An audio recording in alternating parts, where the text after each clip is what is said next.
Shalom, shalom. This video is about the Gospel of John, chapter 18, verses 41, up to chapter 19, verse 1, so over the change in chapter. It's about Roman Governor Pontius Pilate's fourth prayer, the prayer for uncalled for torture. And maybe not truly a prayer, but how can I skip over this? So maybe a little commentary here, forgive me for that. I read the text. Pilate said to him, to Yeshua, "What is truth?" After he said this, he went out again to the Judean leaders. He said to them, "I find no case against him," against Yeshua, "but it's your custom that I release someone for you at Passover. So do you want me to release to you the king of the Jews?" Referring to Yeshua, of course. They shouted back, "Not this one, but Barabbas." Now Barabbas was a revolutionary. Then Pilate took Yeshua and he had him scourged. Pontius Pilate found, and rightly so, that there were no discernible charge of wrongdoing against Yeshua. The mob had no case against him, no case because there was no clear allegation of any transgression or misconduct by Yeshua. He cannot be found guilty of non-existent allegations, can he? That's not how justice works. And yet Pilate ruled that the innocent must be scourged. This was a total corruption of Roman law and Roman justice. The scourge meant to whip or punish someone severely as a form of torture or chastisement. The word is derived from an ancient multi-tailed leather lash, most often with bits of metal or bone tied onto it or plated into the lash tails. These bits would scorch the skin and the flesh of the person being scorched. It's like being flayed alive.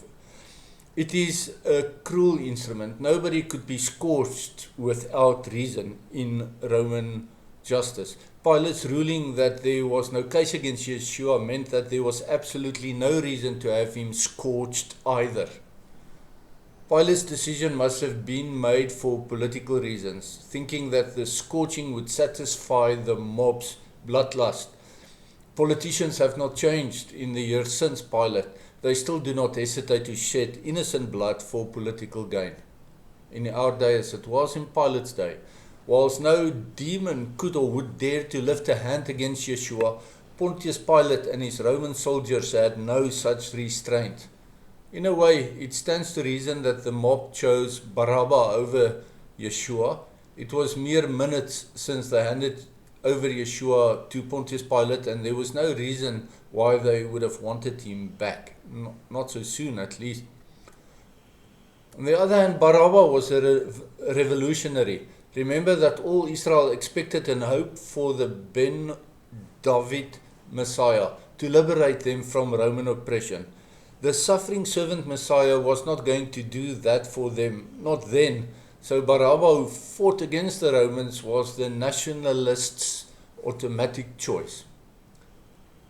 Jonathan Kahn has beautiful teachings on this topic that compare Yeshua to Barabbas and that links to the Yom Kippur goats ceremony as well. I highly recommend that you search for his teaching called The Identical on YouTube, maybe on other platforms as well.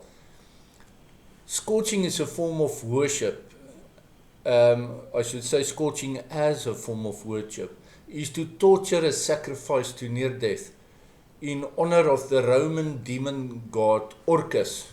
Now Orcus, also known as Orcus or Orcus in maybe with a bit of a Latin twang there, and also known as Pluto, and he's also known as Dispater, or more proper Latin, Ditis Patris, which means the wealthy father.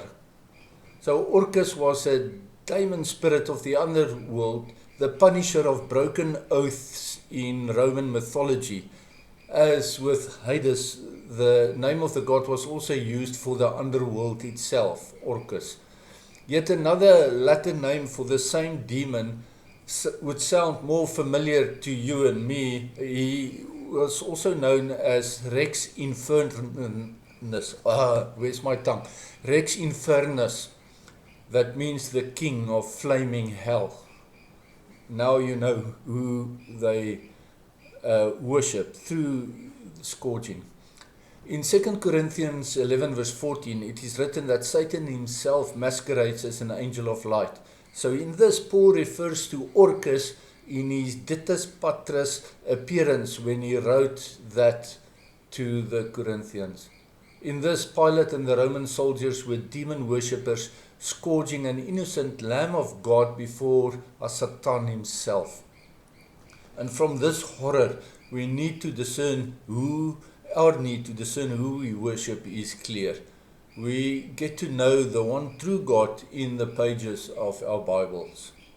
And with that, I hope you have some food for introspection, and I bid you shalom, shalom.